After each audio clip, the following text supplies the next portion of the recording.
Welcome back. Here I have with me the multi-talented comedian and singer, Larry Dogg. What's up, girl? Larry, how are you this evening? What's up, girl? You got your own show now? Wow. Last time I This- saw you, I believe I was at Strong Arm. yeah, but you got your own show now behind. Got a lake in the back. Yeah, you got fishes jumping up. Big house. This Christmas around here, too. I see all these lights around here. What neighborhood is this? My GPS didn't get me here. The police brought me here. Oh, Yeah, I had to ask the police because I don't use GPS. but you didn't get in trouble, right? No. The police, I had the police to guide me through the gate, the front gate. And we came around. It took me like 30 minutes again. I thought I was out of town. I saw these big houses around here. You got a DJ with a bar, and you got a girl with a microphone. You move it on up, huh? Ah! Got a leather couch here from the hood. I'm all right. You got your daddy behind the computer. You got some security.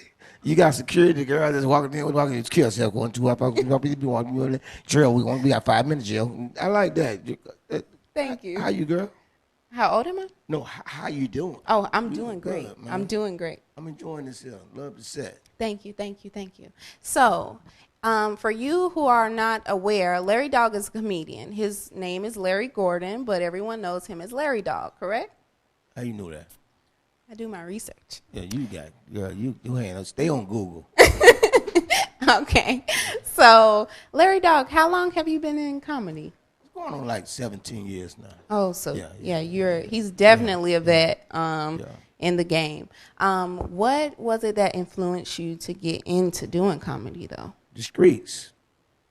Coming from the streets, always been making people laugh. I was making people laugh when I was trafficking cocaine. And, and just selling dope. I always made people laugh on the corners, everywhere, And that's how I got away. Wow. Yeah. I got a story I told to Sun Sentinel when I did an interview. Like, when I got caught one time on 75, I got stopped and I had drugs in the car. Police, I was just laughing, because I was high before I got in the car. I was high. He said, you comedian? I said, yeah. He said, tell me a joke, I'm going to let you go. And I said, you got some more weed? He said, get your crazy ass from around me right now. So I just drove on off, I went on up the road and sold that dope and I'm back here on the couch. Okay. So how long, when you first started doing comedy and you did your first stand-up, what was that experience like? It was hood. I was at a bar. A lot of people think I started at the Improv. I didn't start at the Improv. I started at a little bar in Liberty City. And I used to go, they had like an open mic. I used to go in there and just grab the mic and just start talking, talking to them old people. They was at the bar in Liberty City. Mm-hmm.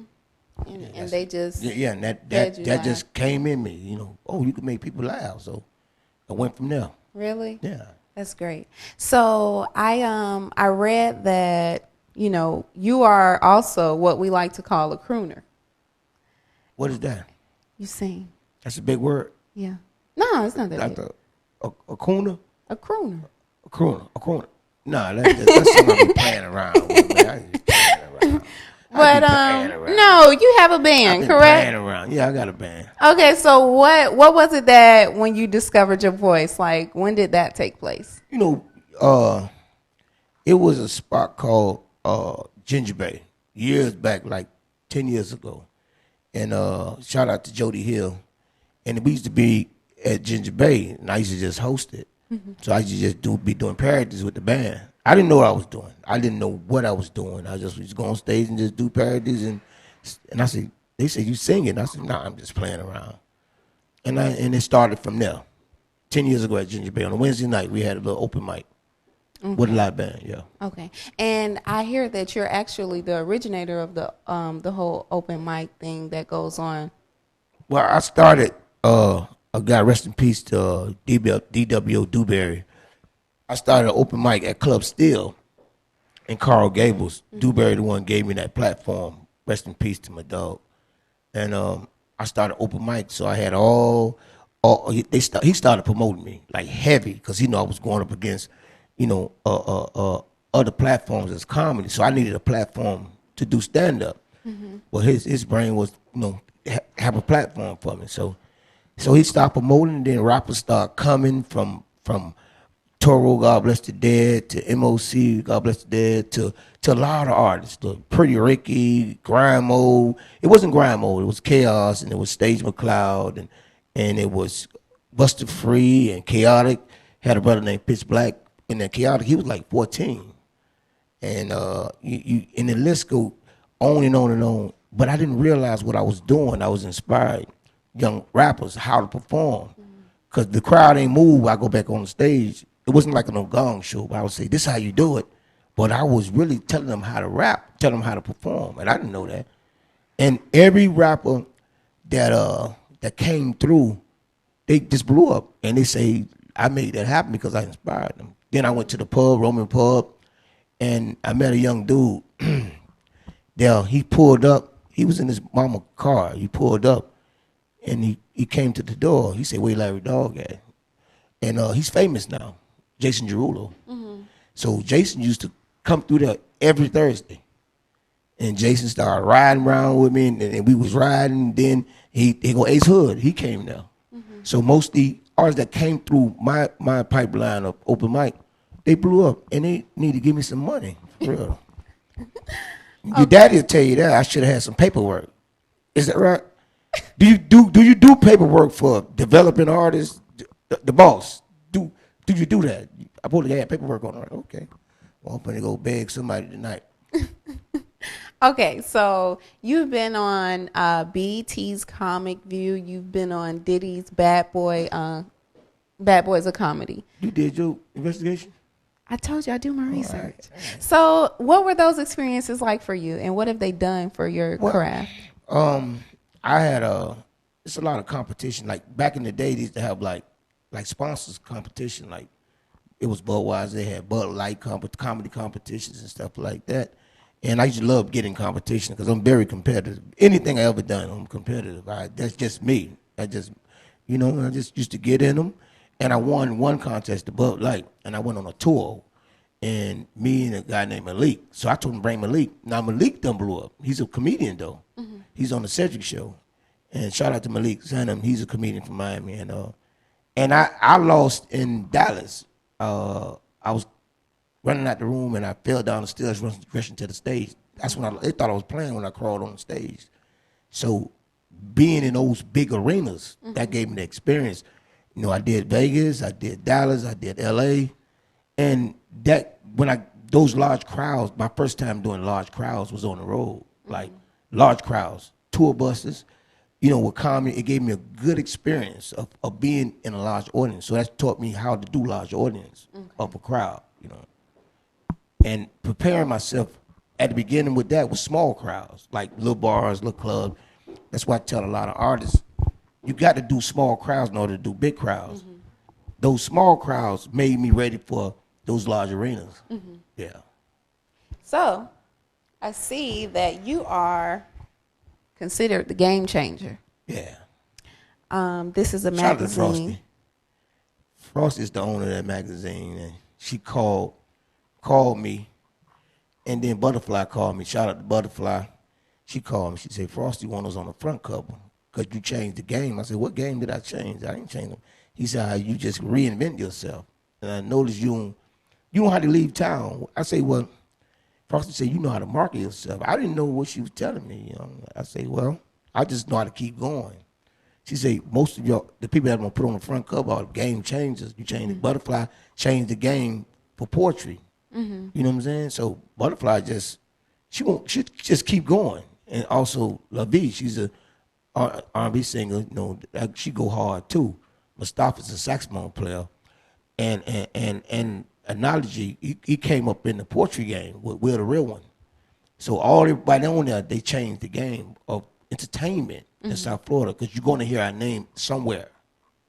So anytime you changing the game. Look at you got a sack, girl. You got a sack. Look at you got your face right here. You got a sack right here. You got a big old couch. I got a little couch like this at the house. A little one, like a half of this. Not even half, right here. I paid like $40 from it. You know what I'm saying? Went to the dollar store. They had them on sale. You know what I'm saying? So I got it for like $45. But you got the long one with the bed. This the bed couch. Everybody, go ahead, man. Just go ahead. Right now, we're going to get into some clips. Larry, we like to do a segment where we ask you, what do you think? We watch clips. Let's so go. We're going to see what we think about these. Now, we've talked on the show before often about how trying drugs one time can be life-threatening. I want you to look at this photo. It's a 16-year-old. Her name is Amy. A couple months ago, Amy innocently took just one crystallized MDMA pill at a house party, immediately passed out, spent 2 weeks in a coma. MDMA, for those of you that don't know, that's the scientific name for the drug ecstasy. And this is a video actually that Amy posted on Facebook after she woke up from her coma. Thank you, man. Thanks for the best everyone. And so a lot obviously went wrong. She ended up suffering a traumatic brain injury. One pill, one time. One pill. And I think a lot of people say, I'm just going to do it once, one time won't hurt me. And this is with cocaine, this is with ecstasy, this is with all of these types of drugs. And you have to remember that that one time that you think is not going to cause a problem could be the one time that you actually end up in a coma or dead. Honestly, watching that video, I know she's making progress, but I don't know that she'll ever have a full recovery. I mean, that's a devastating injury. But what scares me is this idea that, I maybe shouldn't have even said it. I said MDMA. The truth is, I've said it so many times on the show, really, when you buy something off the street, you don't know what it is. No. We think she took MDMA. There are all these unregulated synthetic drugs out there. There's this one called Flakka, which is like bath salts. It's actually active ingredient alpha PVP is a legally controlled substance, yet you can still go online and order it. And my guess is a lot of these pills that teens are taking, they're probably some hodgepodge mixture of a bunch of different synthetic, cheap chemicals, and that's why we're seeing more and more of this. This is just another reminder as parents, do not think, that won't happen to my kid. They know better. I talk to them about it. You're at a party, everyone's doing it. Talk to your children about what you're going to do when they pass that bowl around and say, just try one of these. Let them know, that they can do A, they can do B, they can do C. Give them the tools so that they're prepared in that situation, because that's a parent's worst nightmare.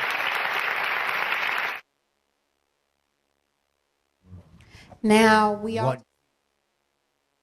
One pill. Go ahead. We all just watched that clip, and the girl, I actually seen that posted on social media a couple of days ago, and I didn't know that there was a video to go along with it. But that young girl took one pill, as Larry Dogg just stated. One pill. And she went from 100 to 0 in the matter of a couple of hours.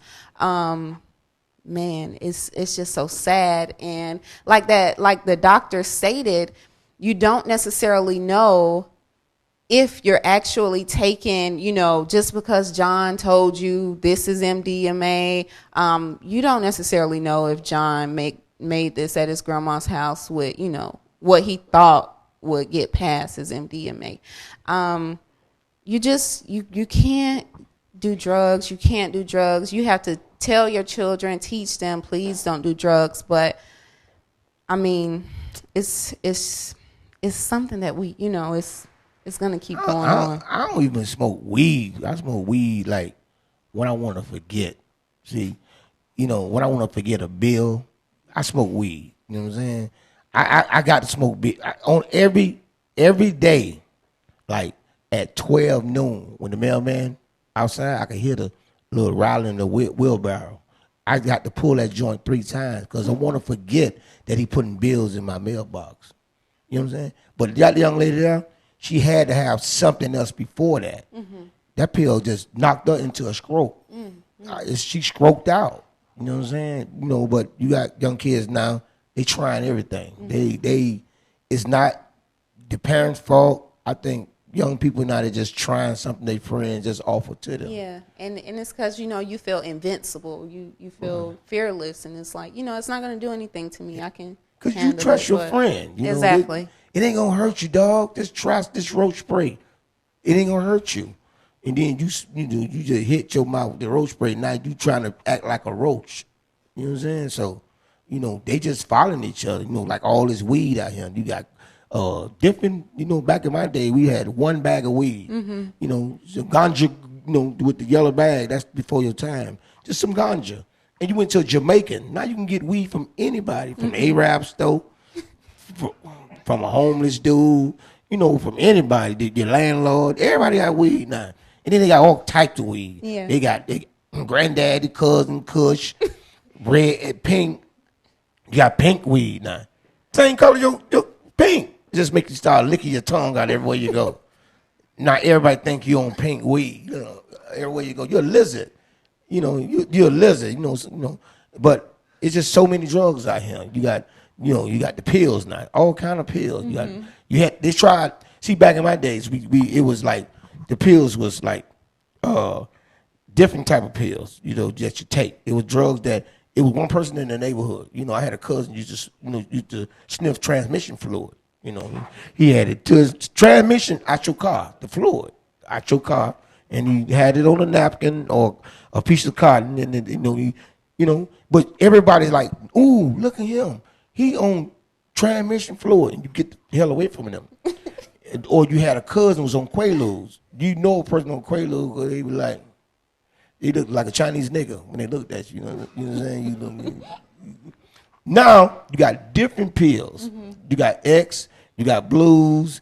These niggas is taking over-the-counter prescription now.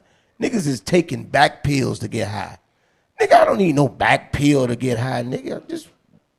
I need a back pill. Nigga, down there you got what's the other one? The other pill they got Xanax, Percocet, and they just going to Jackson, stealing people to different hospitals, stealing people prescriptions. Soon that old lady put a prescription, now they just take it, put it in their pocket. They don't know what it is. A pill that just make your neck hurt. And but they high. They have the parties where I've seen, they have a big bowl of pills. Yeah. And everybody just go get some pills from their family members, and they all just dump them in. That's, how you get in or whatever. But they dump them in the bowl, and I pass it to you, and you take one. And then they just trying different stuff. They got this new thing like Mr. White Man said just now. They got the flocker thing. You ain't never took no drugs to make you get naked. You just take it and you just get naked. You just butt naked. In Fort Lauderdale, they had a dude went in the A-Rod store to get some tater chips. And when the guy done them tater chips and red soda, he walked out going to his car. Dude jumped on his back butt naked and started grinding his back. He took him on with him and rode on down, turnpike. You know what I'm saying? Got it on man. Okay. Butt naked drug. Flocker. We're going to get into our next What Do You Think clip. Yeah. Flocker. Butt naked. We have a Kelly File exclusive tonight. After two staffers at a Christian school in Texas say they were fired from their jobs. They say the school acted after they raised concerns about having to call a 6-year-old girl by a new name and to refer to the child as a boy. One of the fired workers is with us tonight, but first, Trace Gallagher gets us up to speed on what happened. Trace? Megan, the Children's Lighthouse Learning Center calls the story sensationalized, saying the allegations come from a disgruntled former teacher who was fired for multiple reasons, and documentation does show Madeline Kirksey was warned for everything from tardiness to children's safety issues. But that same documentation seems to back up her allegation that she was let go, at least in part, because she disagreed with the school's handling of a transgender student. She says parents of a 6-year-old girl informed the school their daughter was now identifying as a boy. The parents cut the girl's hair and requested she be called by a male name. Apparently, the school agreed, and the staff was given copies of guidelines on how to handle the situation, like asking teachers to defend the child's dignity and comparing a transgender student today to being a black student in a white school 30 years ago. But Madeline Kirksey says the situation was confusing for everyone. Listen to her. One day she wanted to be a girl, and when the next day she wanted to be a boy, and then the other kids get confused and start calling her a boy, and she starts screaming, "I'm not a boy!" Because of the confusion, Kirksey suggested addressing the matter with the parents of all the students. Instead, she was given a warning that said, quote, when requested by parents and management to call a transgender child by the child's new name, Madeline does not follow instruction. That line was later redacted, but the school maintains that parents should only be notified if, listen, if a student is anxious, eager, showing signs of being distracted, or whatever the case might be, atypical behavior, it's always addressed. The school believes this is a private matter that should have stayed inside the schoolyard gates. Megan. Trace, thank you. And joining me now in a Cable News exclusive, Madeline Kirksey, who was fired from Children's Lighthouse Learning Center last week, and her attorney, Andy Taylor. Thank you both so much for being here. So, Madeline, let me get this straight. This child was attending class, a 6-year-old, as a girl for 4 months before the parents came in and said she wanted to change identity? That's correct. So all the students in the class knew her as a girl. These are other 6-year-olds. Correct. Was there any consideration given to the confusion this was going to cause the rest of the children? Only by myself and the other staff that were in the kids club. What did the other parents say? I'm sure there was some word of this, whether, you know, if this kind of thing would get around. What was their feedback about whether they wanted their children to encounter this issue at age 6? We had a parent that was openly upset, and she did discuss it with the director. And what was the response? The director or the parent? So what did the director tell the parent her rights were with respect to her child? I'm not sure about the response because I wasn't at the location at the time. Andy, with all sympathy and empathy for that child and what she is going through, was there no consideration given to what this would put the other children through? They are nowhere near at the point of being able to understand that gender has now become a fluid thing for some. What this school did was a total outrage, Megan. You know, we're talking about a 6-year-old little girl. She'd been there 4 months as a girl. And all of a sudden, from Friday to Monday, it's no longer Sally, now it's Johnny. That's going to put her in a situation where she's going to be ridiculed by her fellow students. And think about those students. They're going to be confused by what's happening, learning about transgender for the first time in a school setting. And what my client was trying to do is to protect the dignity of all those children. So if her parents have a genuine held belief that she is actually a boy and should live her life as a boy, what could have been done to satisfy both sides, in your view? Well, think about it. You know, I have young children, and when they're going to see a movie or have a book read in class, the school informs the parents in advance. They give us a written note and say, do you agree with this or not? And that didn't happen here. And make accommodations if you don't. Of course not. They totally blew it off. What do you... Wow. Larry, what do you think about that situation? I wish that was my child. Well, I wish that was my child, because you got to support your children. Anything they want to be a fish, let them be a fish. They want to be, I would have sent my child right back to that school and just start. You get back in that classroom. I want you to go in that classroom. Look at me, Bobo or Sheila. Look at me. Go back in that classroom. I want you to hump on everybody. I don't care. That's my child. That's my child.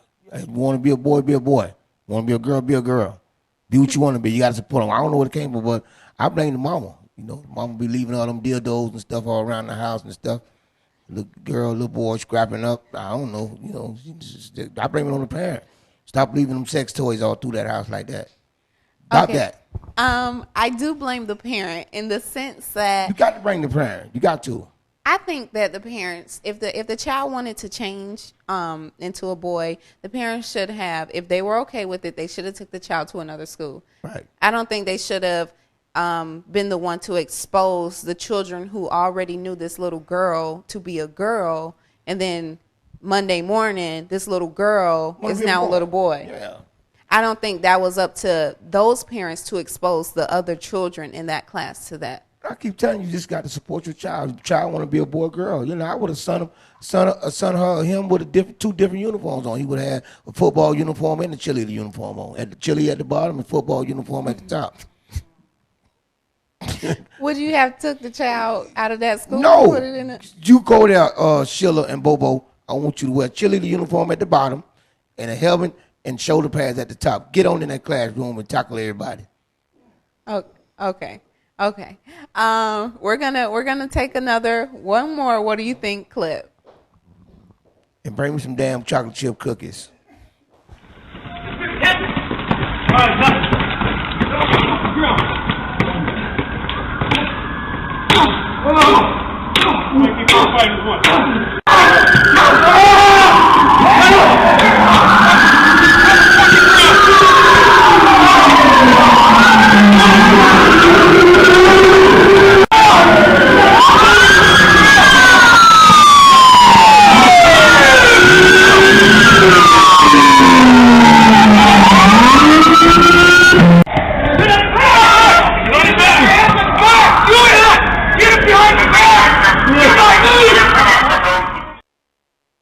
Okay, so we just watched a clip where a man was being brutally beaten. Was he being beaten by, who was that was beating him? The police. Okay. Okay. Wow. Police brutality. Wow. One-on-one. Is he good? He's great. Is he still alive? Oh man. Yeah. I would just threw that dope out my pocket. I would have got that weed out my pocket so quick. The cocaine and the weed and the heroin and the X and the Flocka. But I told you Flocka worked. He should have got butt naked. They wouldn't have touched they him. would have ran away from him. Then. Right. I would have got I would have got butt naked. Okay. That may be a good idea. Yeah, of course. That's what I do in Fort Lauderdale. I just take my flock as soon as I get across Broward County line. Okay. But seriously, on a serious note,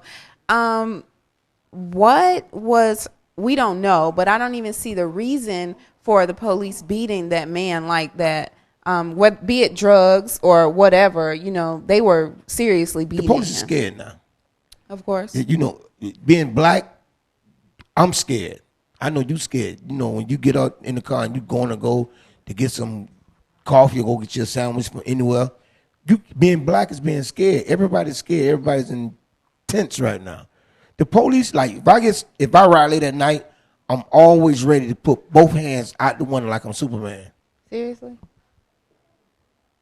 Just like that. Because I'm scared. Wow. Because the police is like, they're very nervous when they stop you now.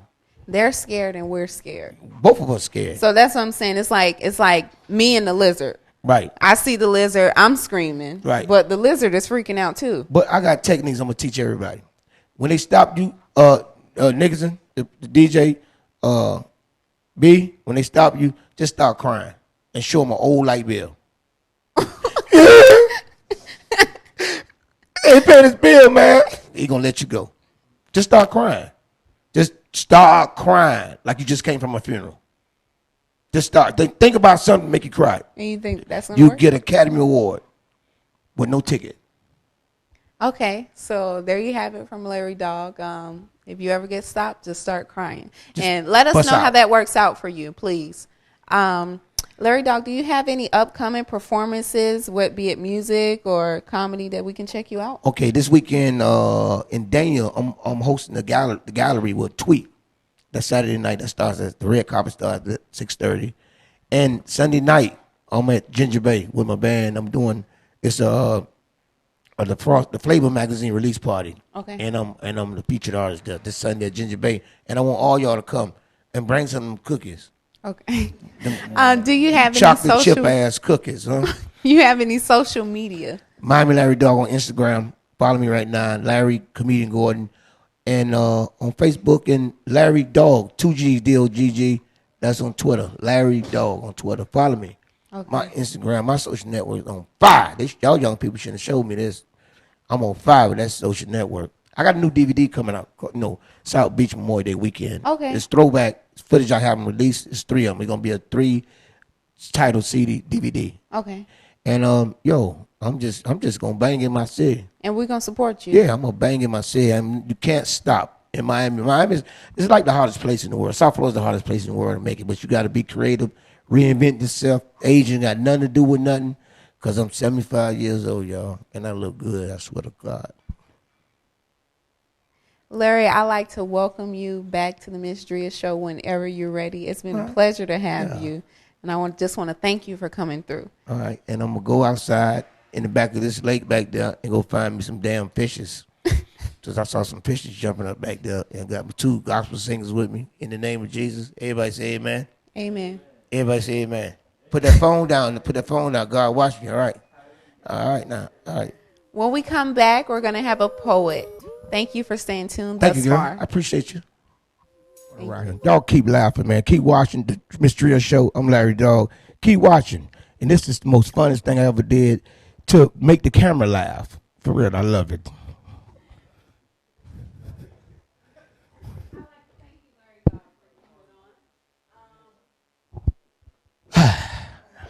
The camera's shaking. What's up, lady? T! We are here. Yeah, damn right. Larry, you are so very, very funny. And during your interview, I thought you was going to say something about Tiny's Meat Stove, because we done told jokes somewhere everywhere. Yeah. And when you trying to first make it, this guy had us in the stripper hole, in the funeral home, at the meat stove. You don't know what you was trying to do, but I'm so glad that when we filmed BET, he came to my dressing room door and he said, Lady T, I know you got something to drink. And of course I did, because I was packing. And we gave some Vaseline for the lips, so we had each other's back. And it's been a long, hard road, but we still in there, and I'm so proud of you. I'm glad to see you. So proud of you. Thank you. I'm glad to see you too, man. For real. Every time I see her, she like, she I'm was trying to turn her head like she's like I'm her little brother. She's like, she know I'd be glad to see her. You know well, the thing is, you don't have to say and curse people out all the time. You can talk about the Lord. The Lord still love you. Yeah, that's right. You can throw the Lord up in there every now and then. But Lady T, what about if everybody go to heaven? That flying around, you LPNL. Now you fixing to mess it up for somebody. Now you know you ain't gonna make it. A few of y'all ain't gonna make it, but we still gonna pray for you. Okay? I appreciate that. Dria, what are you gonna do? Long as they got a cash-free machine up there, I'm good. Okay. Well, I like to thank both of you for allowing me to have the chance to bring you two together on my show. Yes. Right now we're going to take a break, and we're going to get into some more of the Ms.Dria show before we close out. Thank you, girl. Thank you. Thank you. Continue watching. Don't change. Yeah.